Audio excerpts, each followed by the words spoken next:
चलिए, good evening, जय हिंद। चालू करें, अकबर से स्टार्ट करें। खत्म कहाँ किया था? शेर शाह सूरी। उसके पहले हुमायूं। हुमायूं की मृत्यु ठीक 56 में हुआ था। दोबारा कार्यकाल उसका आया था शुरू में, पहला 40 से 30 से 40, उसके बाद 55 से 56, एक साल सीढ़ी से गिर गया, मृत्यु हो गई। ठीक है, अब देखो अकबर का जन्म कब हुआ था? 15 अक्टूबर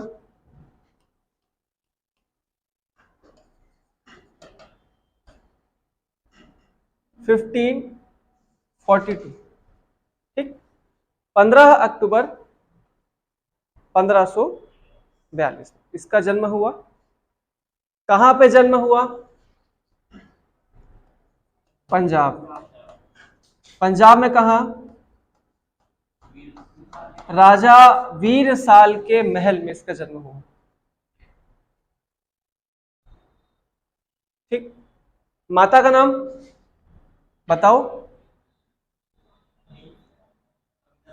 हमीदा, हमीदा बानो।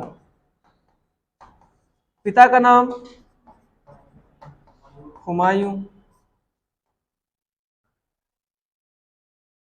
अकबर के बारे में याद रखो, मैंने हमेशा आपको कहा है कि भारत में जो भारत का इतिहास है उसमें आप 3-4 राजा ऐसे हैं जिनका स्थान सबसे ऊपर रखा जाता है, उनको महानतम राजाओं की श्रेणी में रखा जाता है उनके काम के कारण। उनमें से पहला है कौन? अशोक, सम्राट अशोक। उसके बाद दूसरे नंबर पे आता है समुद्रगुप्त। ठीक, और उसके बाद हर्षवर्धन भी अच्छा था। ठीक, लेकिन उनकी श्रेणी में नहीं आता। और उनकी श्रेणी में अगर कोई है पूरे इतिहास में कोई तीसरा व्यक्ति तो अकबर। और मुगल काल में ऐसे 3 शख्स मैंने आपको बताए हैं जो आपको प्रभावित करते हैं, मुझे करते हैं, आपको करेंगे नहीं करेंगे नहीं पता, लेकिन मुझे बहुत ज्यादा करते हैं। एक तो बाबर, दूसरा बैरम खान और तीसरा अकबर। अकबर मध्यकाल का सबसे सुलझा हुआ राजा, सबसे ज्यादा सुलझा हुआ। कोई प्रपंच नहीं, कोई मतलब तामझाम नहीं, सीधे चलना। उसका विजन क्लियर था, सबका साथ सबका विकास। हाँ सच बता रहा हूं, उसको सबको लेकर के चलना था। जो सबको लेकर के चलेगा वही बड़ा बनेगा। जो आगे भागता है ना अकेले अकेले, वो अकेले ही रह जाता है। अशोक ने बौद्ध धर्म अपनाया, लेकिन क्या हिंदू धर्म के साथ भेदभाव किया? क्या जैनियों के साथ भेदभाव किया?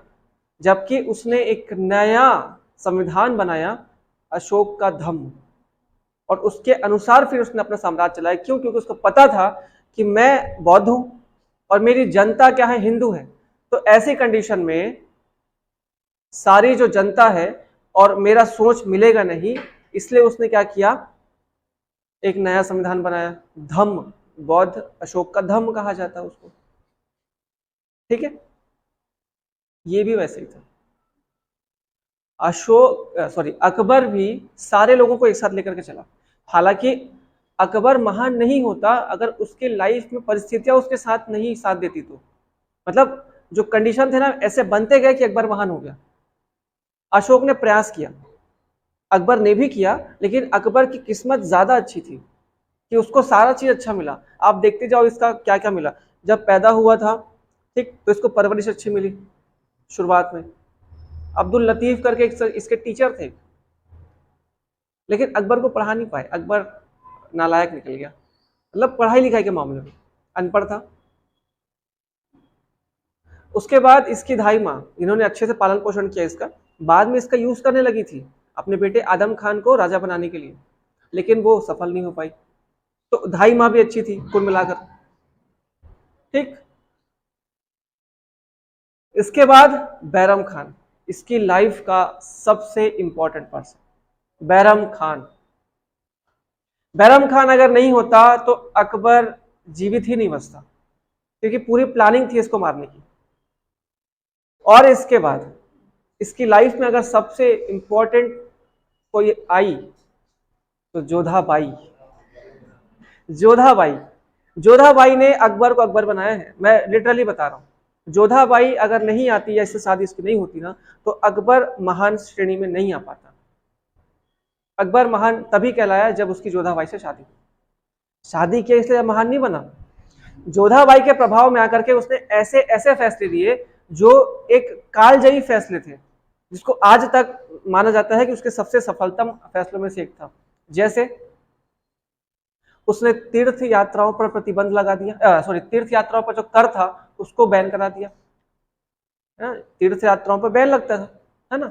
उसके बाद जजिया, जजिया को भारत में हटाने वाला मध्यकाल में पहला शासक था अकबर। ये उस समय का इतना मतलब खतरनाक फैसला था, क्योंकि खलीफा नाराज, सारे बड़े जो धर्म मौलवी है सारे के सारे नाराज। अकबर बोला मुझे फर्क ही नहीं पड़ता, तुमको मानना है तो मानो, मत मानो, लेकिन मैं तो राजा हूं तो मैं घोषित कर दिया। तो अकबर की परिस्थितियां इतनी अच्छी हो गई थी कि उसके सारे, इसके बाद इसके 9 रत्न, एक से बढ़कर एक 9 रत्न। बीरबल जैसा सहयोगी जिसको हर मुश्किल से बचाता, टोडरमल जैसा भू राजस्व अधिकारी, ठीक, अब्दुल रहीम खाने खाना विद्वान व्यक्ति, एक से बढ़कर एक इसके लाइफ में थे। तो सारे लोगों ने मिल करके ना अकबर को महान बनाया। तो अकबर महान इसलिए भी था क्योंकि इसकी सोच भी अच्छी थी।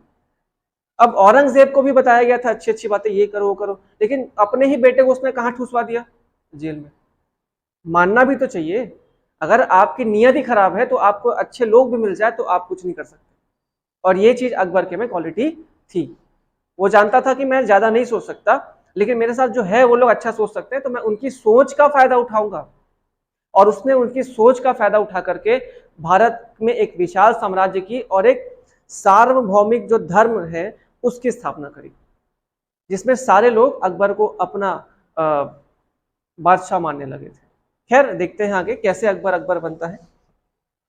तो यहां तक आपको बताया था हुमायूं जो है वो सरहिंद और मच्छीवाड़ा, ये 2 युद्ध थे।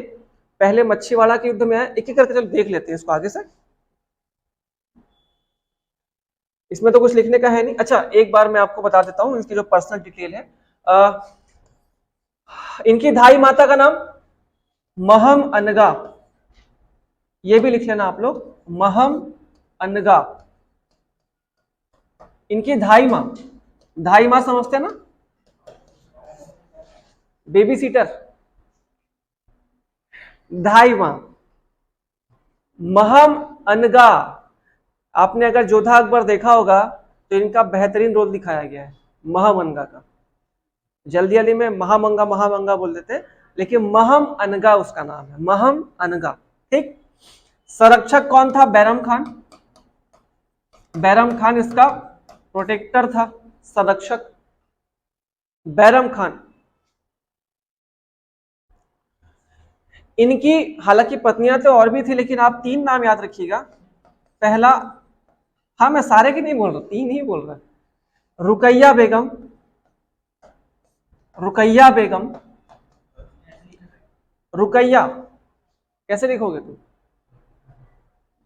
अकबर की पत्नियां, पहली रुकैया बेगम, रुकैया ऐसे लिख लो, रुकैया, रुकैया बेगम, आई नहीं आएगा सॉरी, रुकैया बेगम, ठीक। दूसरी सलीमा बेगम, सलीमा बेगम, ये इनकी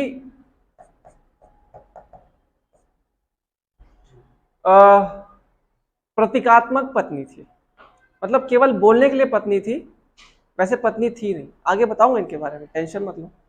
सलीमा बेगम और जोधाबाई, जोधाबाई, जोधाबाई, जोधाबाई का नाम कभी कभी आपको हरखाबाई के नाम से भी मिलेगा। तो जोधाबाई का ही नाम है हरखाबाई, हरखाबाई, हरखा, हरखा, जोधाबाई का नाम ही हरखाबाई है।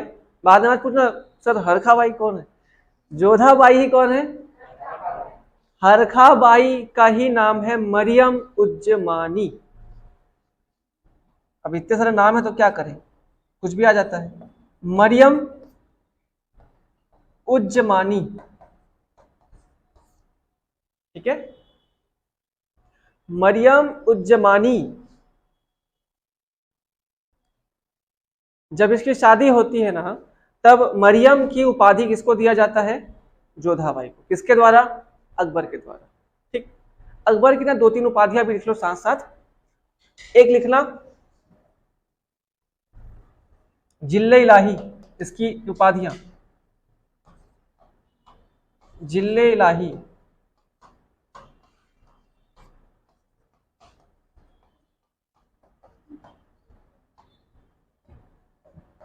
जिल्ले इलाही। हालांकि उसका नाम अकबर नहीं था, उसका नाम जलाल था। अकबर उसका महाराजा है करके नाम अकबर पड़ा, अकबर नाम नहीं था। जिल्ले इलाही, ठीक। इसके बाद अमीर उल मोमनीन, अमीर उल मोमनीन इसकी उपाधि थी। अमीर उल मोमनीन, अमीर उल मोमेनीन, अमीर उल मोमिनीन। ठीक, ये दो उपाधियां याद रखिए आप लोग।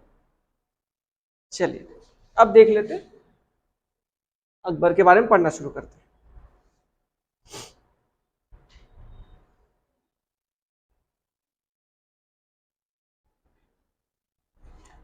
स्टार्ट करते हैं 15। ये क्या हो गया, अजीब सा कलर।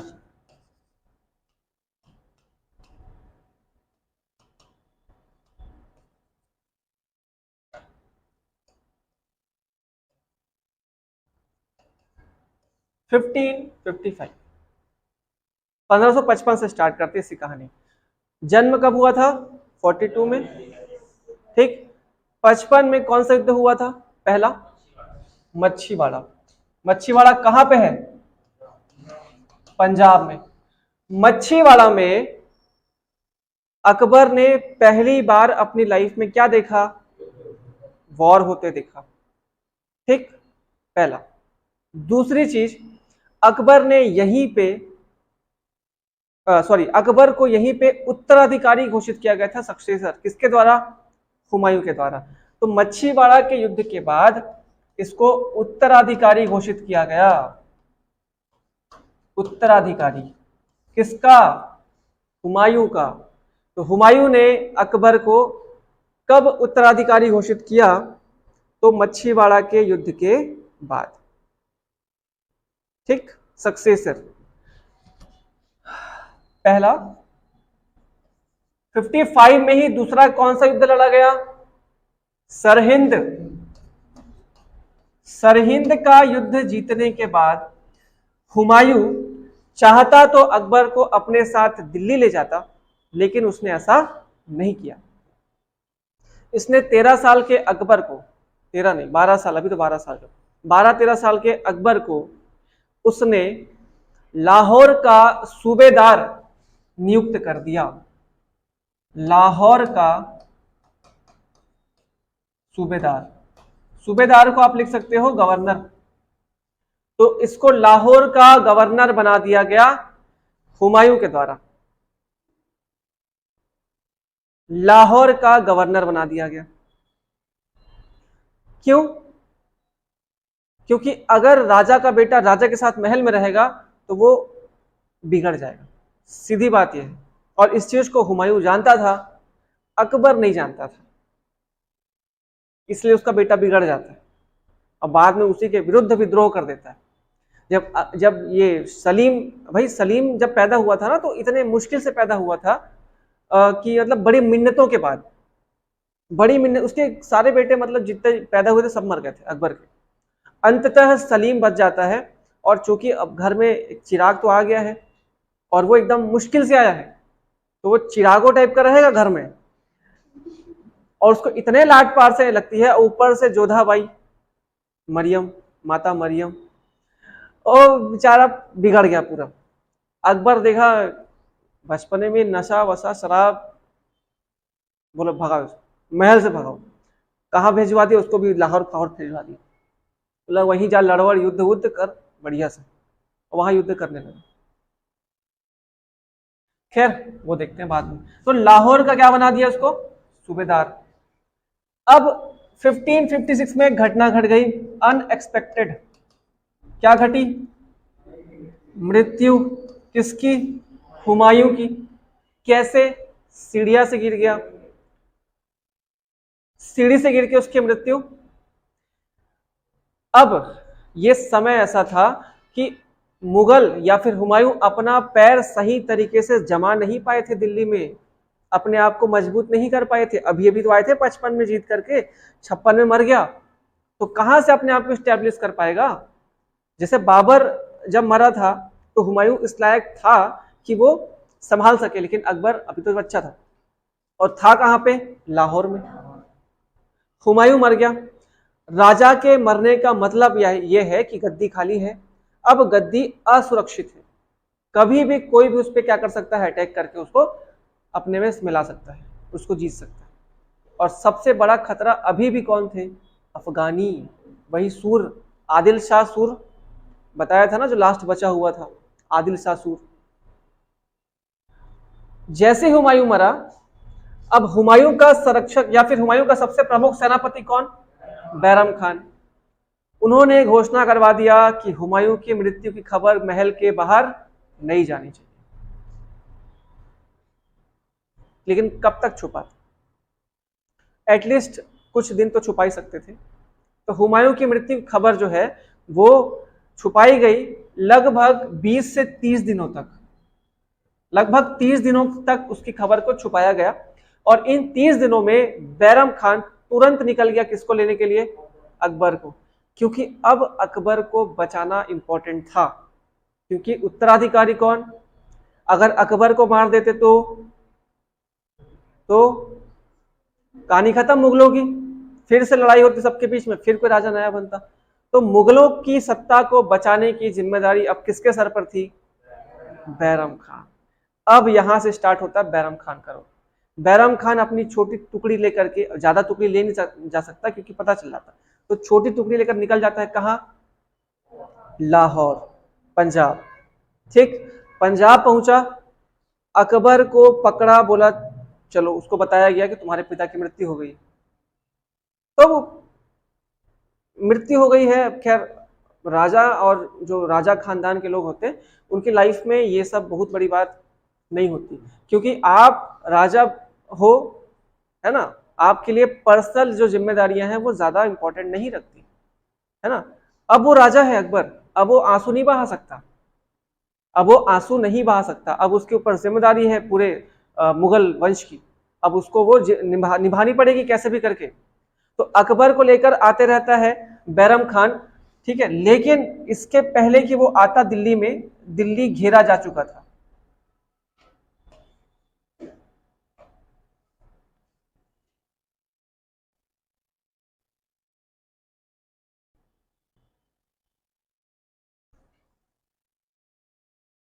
मान लिया करो नक्शा है, ऐसा हंसा मत करो।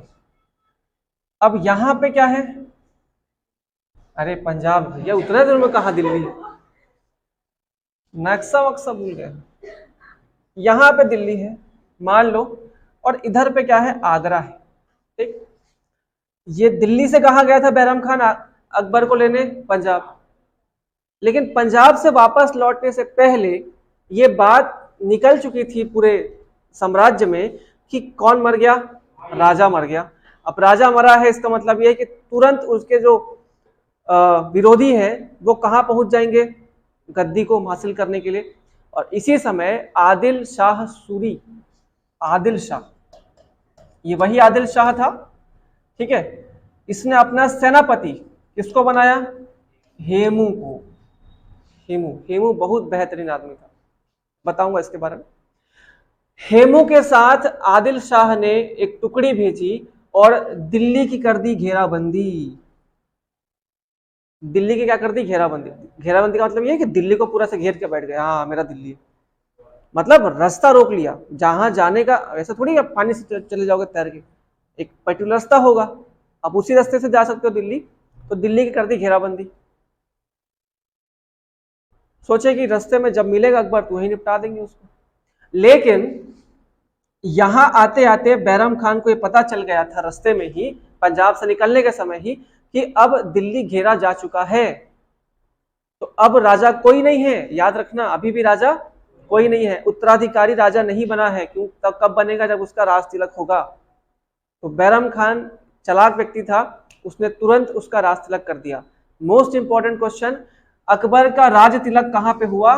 कलानौर में। पंजाब में ही एक स्थान है कलानौर, इंपॉर्टेंट डालिए इसको, लाल पीला नीला गोद दीजिए। अकबर का राज्याभिषेक कहां पे हुआ? कलानौर,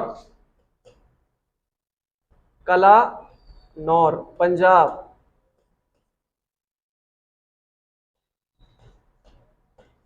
मिर्जा कासिम, मिर्जा कासिम वो व्यक्ति थे, वो मौलवी थे, क्या बोलना चाहिए उनको, काजी, काजी, काजी थे, जिन्होंने अकबर का राज तिलक किया। मिर्जा कासिम ने अकबर का राज तिलक किया। स्थान, समय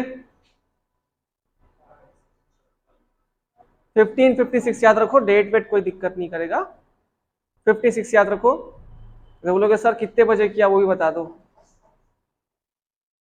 ठीक, अब राज तिलक हो गया अकबर का, लेकिन अब दिल्ली जा सकते हैं क्या? अभी नहीं जा सकते। तो दिल्ली जाने से पहले उन्होंने रास्ता चेंज कर लिया। ये कहाँ को निकले? आगरा को निकले। लेकिन आगरा भी नहीं पहुंच पाए, और वहां पे पता जब चला कि लोग आगरा जा रहे हैं, तो आगरा जाने से पहले ही हरियाणा, पंजाब से निकले थे, हरियाणा पहुंचे। हरियाणा में ही जगह है पानीपत। पानीपत, पानीपत में घेर लिया गया किसकी सेना को? बैरम खान अकबर को। किसने घेर लिया? आदिल शाह के सेनापति हुमायूं ने। तो पानीपत समय था 1556। पानीपत का दूसरा युद्ध किसके किसके बीच? बैरम बोल दो, बैरम खान वर्सेस हेमू। अब आप देखो, समय ने मुगलों को 20 साल पीछे धकेल दिया।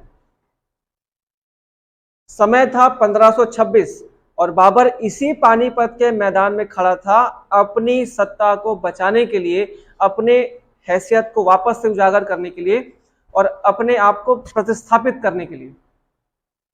याद है ना? 1526 पानीपत पहला, इब्राहिम लोदी वर्सेस बाबर। बाबर के सामने करो या मरो की स्थिति थी।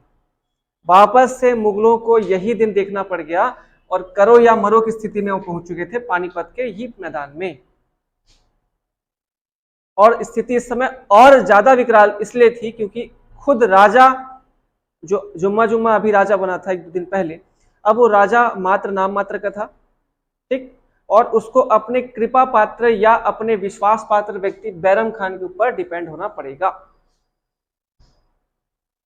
बैरम खान यहां पे चाहता तो क्या कर सकता था? बाइकआउट, चला जाता, उससे क्या जा रहा है? इतनी बड़ी सेना है हेमू की, ठीक, और बैरम खान के पास छोटी सेना, कोई मुकाबला ही नहीं था लिटरली। यहां पे बैरम खान के सामने सरेंडर करने के सिवा कोई चारा नहीं था। लेकिन बैरम खान था, वो उसने सरेंडर नहीं किया। बैरम खान के पास एक व्यक्ति आया, उसी का कमांडर कोई था, सेनापति। उसने कहा कि हुजूर चलो काबुल, यहां तो जीतने का उम्मीद है ही नहीं। बैरम खान ने तलवार निकाली, उसका सर कलम कर दिया। अब बोला किसको काबुल जाना, जाओ, आओ मैं भेजता हूं। तो बैरम खान ने उसको हटाया और अकबर उसकी गोद में खेल रहा था। अकबर को उसने बिठाया, महाराज आप बैठो, हम युद्ध जीत के आते हैं। और जबकि बैरम खान को पता है कि युद्ध 90% चांस है कि हम वापस ना आए। लेकिन यहाँ पे एक स्ट्रेटेजी काम आ गई बैरम खान की। उसने अपनी सेना को आदेश दिया कि किसी भी हाल में कोई भी तीरंदाज अपना तीर नहीं छोड़ेगा। जो आर्चर्स है उनके ना, किसी को भी तीर चलाने की अनुमति नहीं दी गई। आप किससे लड़ोगे? तलवार से, ढाल से और भाले से। इसके अलावा आप कोई चीज यूज, मतलब आप अपने तीरों का यूज बस मत करना, जब मैं बोलूं तब करना। भले ही जितने लोग मरते हैं मरने दो, भले मैं ही क्यों ना शहीद हो जाऊं, लेकिन कोई तीर मेरी अनुमति के बिना नहीं चलाएगा। इधर हेमू हाथी पर सवार होकर आ रहा था, बड़ी सी सेना लेकर के। यहां लड़े जा रहे थे दोनों के दोनों भिड़े आपस में। अब हाथी तक पहुंचना बड़ा मुश्किल होता है, और हेमू प्रमुख सेनापति, सेनापति का मतलब यह है कि वो बीच में होगा और आसपास बड़ी सेना है लड़ेगी, और आपको सेनापति तक पहुंचने के लिए बहुत मशक्कत करनी पड़ेगी। ठीक, युद्ध चला 2 घंटे, 3 घंटे, 4 घंटे, 5 घंटे हो गए, लगातार लड़ रहे हैं सारे योद्धा। किसी ने भी तीर नहीं चलाया। ठीक, बहुत सारे लोग मर गए बैरम खान के। हेमू को यह विश्वास हो गया धीरे से कि इनके पास तीरंदाज है ही नहीं, और यही स्ट्रेटेजी थी किसकी? बैरम खान की, और यही हेमू फेल हो गया। हेमू के बारे में बता दूं, हेमू एक बनिया था राजस्थान का, और उसकी क्षमता से प्रभावित होकर के क्या नाम है उसका, आदिल शाह ने इसको क्या दिया था? उपाधि। किस चीज की? विक्रमादित्य की। अच्छा शूरवीर व्यक्ति था हेमू, आम इंसान नहीं था। विक्रमादित्य की उपाधि 14 लोगों ने धारण करी थी। उन 14 लोगों में से आखिरी व्यक्ति जिसने विक्रमादित्य का टाइटल लिया वो कौन था? हेमू था। वो हेमू था जिसने लास्ट विक्रमादित्य की उपाधि ली। मुगल काल में या फिर मध्य काल में अंतिम हिंदू राजा कौन? हेमू। मुगल काल या मध्य काल का अंतिम हिंदू राजा था हेमू। और हेमू को लगा कि अब इनके पास तीरंदाज है ही नहीं, अब मुझे क्या करना चाहिए? खुल के लड़ाई, खुल के मतलब लड़ना चाहिए। तो हेमू खड़ा हो गया अपने हाथी में और मारने लगा सबको, खींच खींच के तीर जो मार सकता था सब सोचने लगा ऐसे ऐसे करके ऊपर से। बैरम खान ने देख लिया, बोले मेरा समय आ गया। बैरम खान ने अपने तीरंदाज बुलाए, बोले सिर्फ मारो किसको? हेमू को। सारे के सारे तीरंदाज घेर लिए। किसको घेरने का मतलब? आसपास नहीं, दूर से सारे टारगेट, जैसा स्नाइपर होता ना, देख देख के बस इसी को मारना है, एक ही आदमी। हेमू टारगेट था, बाकी कोई नहीं था। कई तीरंदाज मर गए उसको मारने से पहले, लेकिन हेमू को ये चीज पता नहीं चला। हेमू ने गलती कर दी, हाथी में खड़े होकर युद्ध करने लगा, सुरक्षा घेरा तोड़ करके अंततः एक तीर आकर उसके आंख में लग गई और हेमू नीचे गिर गया। और युद्ध का मतलब, पुराने जमाने में युद्ध मतलब सेनापति मर गया तो युद्ध खत्म। और यहां पे हेमू के गिरते ही बैरम खान ने इस युद्ध को जीत लिया। ये एक ऐतिहासिक युद्ध था जिस युद्ध ने मुगलों को वापस से प्रतिस्थापित कर दिया भारत में। अगर ये युद्ध हार जाता है बैरम खान, तो ना बैरम खान बचता ना ही अकबर, और मुगलों का सदा के लिए अंत हो जाता। आपको अकबर नाम का चैप्टर ही देखने को नहीं मिलता। तो युद्ध इतना इंपॉर्टेंट था। कुछ मैंने डेट आपको बताए हैं, कुछ युद्ध ऐसे हुए भारत में जिसने भारत के इतिहास में परिवर्तन लेकर आ गए, और उनमें से एक पानीपत का पहला, पानीपत का दूसरा, पानीपत का तीसरा भी, 4 हो गया, तीसरा। पानीपत का तीसरा युद्ध भी इतना ही इंपॉर्टेंट था जब मराठाओं का विनाश कर दिया ईरानियों ने। वो आगे पढ़ेंगे अपन बाद में, ठीक, जब मराठा पढ़ेंगे तब। तो ये था पानीपत का दूसरा लड़ाई, जहां बैरम खान ने हेमू को पराजित कर दिया। ठीक, बैरम खान था जबरदस्त। यहां पे वो चाहता तो अकबर को निपटा सकता था, छोड़ देता, रेगिस्तान में भटक जाता अकेले, दिखता ही नहीं बेचारा। लेकिन बैरम खान इज लाइक कटप्पा, और ये अकबर निकला बाहुबली, है ना। चलिए, यहां तक समझ आया? कोई दिक्कत? लड़ाई वड़ाई हो गई। पानीपत का दूसरा कब हुआ? 56 में। किसने किसको हराया? अकबर और बैरम खान ने मिलकर के हेमू को हरा दिया, और इसके बाद मुगल वापस से आ गए दिल्ली में। ठीक, दिल्ली में पहुंचते ही राजनीति स्टार्ट हो जाती है। अकबर की लाइफ में जो दो महिलाएं इंपॉर्टेंट रही, पहली उनकी धाई माँ, उनकी माता का रोल ज्यादा नहीं था। उनकी माता जो थी वो बचपन में उतना ज्यादा वो नहीं थी। ठीक है, जब अकबर शुरुआत में अपने पिता से नहीं मिला था और अपनी माता से भी लगभग दूर ही था वो, तो उनकी पूरी भरण पोषण किसने किया था? उनकी धाई माँ ने। ठीक, जब अकबर 4-5 साल का था तब उसके चाचा, उसके 3 प्रमुख चाचा, मतलब 3 ही चाचा थे, 2 का नाम याद रखना, एक हिंदाल और एक अस्करी। अस्करी उसको अपने साथ कहाँ लेकर के जाता है? ईरान। ईरान में कुछ दिन रहता है, लेकिन बाद में उसका जो दूसरा चाचा है, दूसरे चाचा जान है हिंदाल, हिंदाल उसको लेकर चले जाते हैं काबुल। काबुल, ठीक, काबुल। और काबुल में रहते रहते उसको शिक्षा देने की कोशिश की जाती है। इनके शिक्षक का नाम होता है अब्दुल लतीफ, लेकिन अब्दुल लतीफ इनको माथा फोड़ डालते, लेकिन वो इंसान पढ़ नहीं पाता, सिखा ही नहीं पाते अकबर को। तो अकबर अंततः अनपढ़ का अनपढ़ रह जाता है। देखो, अनपढ़ होने का मतलब नासमझ होना नहीं होता। अक्षर ज्ञान अलग चीजें हैं, किताबी ज्ञान अलग चीजें हैं, लेकिन जो समझ, अंडरस्टैंडिंग जिसको कहा जाता है, ठीक है, वो हर आदमी में किताबों से नहीं आती। अंडरस्टैंडिंग हमेशा किससे आएगी? आपके विचारों से, ठीक है, आपके काम करने के तरीके से, आपकी सोच से। और ये चीज पैदा होते ही नहीं आती, इसको डेवलप करना पड़ता है। जैसे आप सिविल सर्वेंट की तैयारी कर रहे हो ना, तो आपके में ये चीज बहुत जरूरी है। किताबी ज्ञान कब तक काम आएगा आपके? आप एग्जाम दे दो, आप निकल जाओ, उसके बाद कौन सा अकबर काम आने वाला है? कुछ काम आएगा? पानीपत का दूसरा लड़ाई क्या काम आएगा आपको? वहां कोई वहां कोई अधिकारी बन जाओगे, आपके पास कोई आके, बाबू वो बता तो अकबर का लड़ाई कब हो रही, कोई पूछेगा आपसे? ऐसी तो आएंगे ना आपके पास। क्या लगता है आपको, एकदम विदेश से आएंगे आपके पास अधिकारी बनने के बाद? ऐसे ही आएंगे गाँव वाँव से, आपको पोस्टिंग वोस्टिंग मिला है गाँव में, बाबू नोर बकरील चुरा के लेके गए बाबू, कैसे करो? बताओगे फिर कंप्लेन? क्योंकि वहां पे ना लोगों को समझ नहीं होती किसके पास जाना है। अगर आप अच्छे खासे पोस्ट में हो, अब मान लीजिए नायब तहसीलदारी बन गए, ठीक, तो वहां भी आपके पास जमीन का काम कराने कोई ना कोई पहुंच ही जाएगा। बहुत सारा समस्या रहता है वहां पे। तो यहाँ ये सब काम नहीं आने वाला, वहां आपकी समझ काम आएगी। अच्छे पोस्ट पे चले गए, डीसी बन गए, बढ़िया कलेक्टर वगैरह बन गए, राज्य में, शहर में जहां पे आपकी पोस्टिंग है, दंगा हो गया। आपको पता है कि दंगा सुनियोजित है, कौन करा रहा है ये भी पता है, आपके पास एक्शन लेने का पावर भी है, लेकिन आपके पास ऑर्डर नहीं है।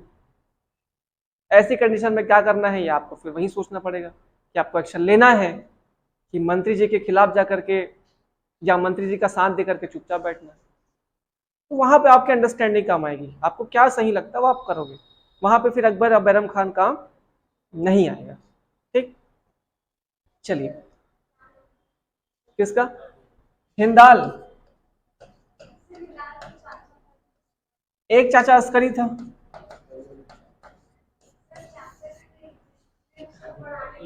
अब्दुल लतीफ। अब्दुल लतीफ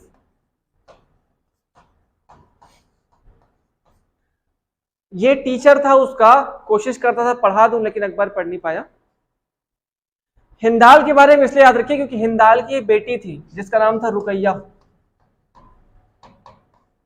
और रुकैया से इसका विवाह हो जाता है। हालांकि अब चचेरी बहन थी रुकैया, लेकिन इस्लाम में ये जायज है, नाजायज नहीं है। खाली ब्लड रिलेशन नहीं होना चाहिए, एक माँ के 2 बेटे या एक बेटी और एक बेटे के साथ नहीं हो सकता, बाकी एक ही पिता के 2 बच्चे आपस में विवाह कर सकते हैं। ठीक, अपनी अपनी वो है।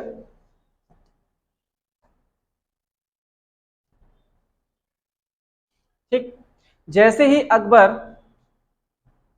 अपने दिल्ली में वापस आता है, उसकी लाइफ में अब 2 लोग इंपॉर्टेंट हैं।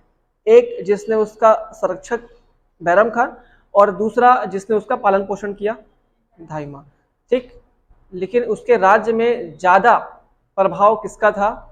उसकी धाई माँ। ठीक, और बैरम खान को बिल्कुल पसंद नहीं करती थी। एक तो बैरम खान था सुन्नी या शिया, और ये लोग थे सुन्नी, और शिया सुन्नी लोग अलग अलग लड़ते थे। और बैरम खान के विरुद्ध हमेशा षड्यंत्र करती थी कौन? धाई माँ, महामनगा, और इसका कान भरती थी कि तेरा राज्य हड़प लेगा, तेरा वो कर लेगा, तेरा ये कर लेगा। दिन भर उसका कान भरती थी। अब भाई किसी व्यक्ति को बार बार बताओगे कि हाँ ये व्यक्ति बुरा है तो कहीं ना कहीं वो मान ही लेगा कि हाँ बुरा है। तो अंततः बैरम खान का लड़ाई करवा दिया। नहीं, लड़ाई वैसे नहीं हुआ। अब धाई माँ, क्या नाम था? महामनगा। महामनगा ने एक चाल चली। राजा वीर साल कौन था? जिसके यहाँ पे उसका जन्म हुआ था। राजा वीर साल की हत्या करवा दी किसने? महामनगा ने। और इल्जाम किसके ऊपर ठोक दिया? बैरम खान। और बताया उसको, अकबर को, कि देखो तुम्हारे जहां तुम पैदा हुए थे ना, तुम्हारे पिता के मित्र, उनको मरवा दिया किसने? बैरम खान ने। तो अकबर का गुस्सा होना जायज था। अब हो गया दोनों के बीच में लड़ाई, तनातनी ज्यादा बढ़ गई, तो दोनों की सेनाएं आपस में भिड़ गई। ये बात है 1560 की, 1560 की। इसको बोलते हैं war of Tilwara. War of Tilwara, Tilwara का युद्ध 1560, 1560 किसके किसके बीच? अकबर वर्सेस बैरम खान। बैरम खान से लड़ना नहीं चाहता था अकबर, लेकिन परिस्थितियां ऐसी निर्मित हो गई थी कि बैरम खान से लड़ाई करना पड़ा, और इस युद्ध में अकबर जीत जाता है, बैरम खान की पराजय। बैरम खान के पास अकबर दो चीजें भेजता है, दो ऑप्शन। पहला तो ये, तुमको मैं एक जागीर दे रहा हूं, उस जागीर में जाकर तुम पढ़ो, मतलब पढ़े रहो, इधर मुझे शकल मत दिखाना।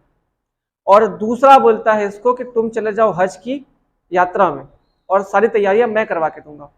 तो बैरम खान बोलता है कि देखो तुम्हारे लिए मैंने इतना कुछ किया है, लेकिन तुम मेरे साथ ऐसा सुलूक कर रहे हो, मुझे कुछ नहीं चाहिए, मैं जा रहा हूं कहाँ? हज। तो वो निकल जाता है कहाँ? हज की यात्रा में। और जैसे ही हज के लिए निकलता है, 1560 में ही रास्ते में गुजरात राजस्थान के आसपास इसकी हत्या करवा देती है कौन? महामनगा। तो महामनगा के द्वारा बैरम खान की हत्या करवा दी जाती है, और 1560 में बैरम खान जैसे महान व्यक्तित्व का अंत हो जाता है। 1560 में बैरम खान का अंत। अब राजमहल में पूरा का पूरा प्रशासन किसके हाथ में? महामनगा। अब ये अपने हिसाब से क्या चलाती है? राजा को, ठीक है, रेगुलेट करेगी, क्योंकि अभी भी बच्चा ही है, वो कौन सा बड़ा हुआ है। अब 1560, 18 साल का तो हुआ है, 18 साल में कितनी ही समझ आ जाएगी। ठीक, तो अभी भी सारा प्रशासन कौन देखती है? महामनगा। सारा चीज डिसीजन किसके अनुसार होता है? महामनगा। तो महामनगा क्योंकि राज्य का संचालन कर रही होती है, इसीलिए 1560 से लेकर के 1562 तक का जो समय है उसको द पीरियड ऑफ पेटीकोट कहा जाता है। पेटीकोट शासन 62 है, पेटीकोट शासन। इसको पर्दा शासन भी कहते हैं ना, पर्दा, पर्दा शासन। क्यों पर्दा? क्योंकि महिलाएं पर्दा में रहती है, तो पर्दा शासन भी बोलते हैं इसको। ठीक, पेटीकोट शासन या पर्दा शासन। जी, क्यों? क्योंकि महिला के द्वारा राजा जो है वो अपनी डिसीजन ले रहा है, ठीक है, और पेटीकोट महिलाओं की निशानी है, तो इसीलिए इसको पेटीकोट शासन कहा गया। 1560 से 62, 2 साल। अच्छा, एक चीज और करता है, बैरम खान के मरने के बाद अकबर बैरम खान की विधवा कौन? अब बात आती है सलीमा बेगम की। तो बैरम खान की विधवा कौन? सलीमा बेगम। सलीमा बेगम को कोई हानि ना पहुंचा पाए, ऐसा सोच करके अकबर उससे प्रतीकात्मक विवाह कर लेता है, सिंबॉलिक मैरिज। प्रतीकात्मक विवाह, केवल नाम का विवाह था, केवल नाम का विवाह। तो वो सलीमा बेगम को अपनी पत्नी, क्योंकि अगर वो राज्य में रहेगी तो वैसे ही बैरम खान से लड़ाई हो चुकी थी राजा की, तो सारे लोग किसको परेशान करते, सलीमा को। तो इसको कोई नुकसान ना पहुंचाए करके उससे विवाह कर लेता है कौन, अकबर। तो अकबर की एक प्रतीकात्मक पत्नी बन जाती है कौन, सलीमा। ठीक है, सलीमा। बैरम खान और सलीमा बेगम का एक पुत्र होता है जिसका नाम था अब्दुल रहीम खान ए खाना। अब्दुल रहीम खान ए खाना, अब्दुल रहीम खान ए खाना। अब्दुल रहीम खान ए खाना को अकबर बहुत पसंद करता है, बहुत ज्यादा चाहता है उसको, और उसकी योग्यता को देखते हुए अकबर उसे अपने अनुवाद विभाग, ट्रांसलेशन डिपार्टमेंट का मुखिया घोषित कर देता है। ठीक, तो अब्दुल रहीम खाने खाना किसका पुत्र, बैरम खान और सलीमा का। ठीक, बैरम खान और सलीमा का बेटा था, बैरम खान और सलीमा का। ठीक, चलिए अब यहां से अकबर के लाइफ का सही अध्याय शुरू होता है, उसके सारे लाइफ के काम, और वो सारे काम जो अकबर करेगा जिसके कारण अकबर महान बनता है, वो अपन कल देखेंगे। कल संडे है तो नेक्स्ट क्लास में देखेंगे, मंडे से। कल टेस्ट है आप लोग का, तो आप लोग आ जाइएगा 9 बजे। ठीक है, यहां तक कोई दिक्कत नहीं, चलिए तो मिलते हैं मंडे को। Thank you.